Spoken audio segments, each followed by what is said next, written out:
The November 2025 full moon is dubbed the Beaver Moon because these furry creatures are busy building their dams for winter under the light of the moon this time of year.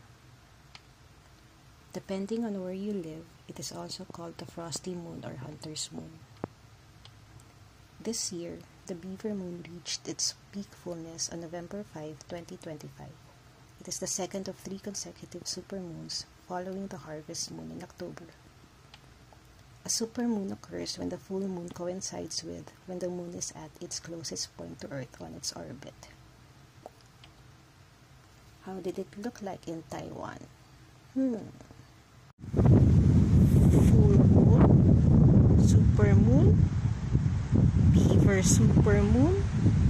Can we see it tonight?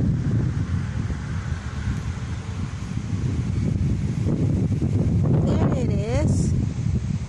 That's the Beaver supermoon in November 2025 in Taiwan.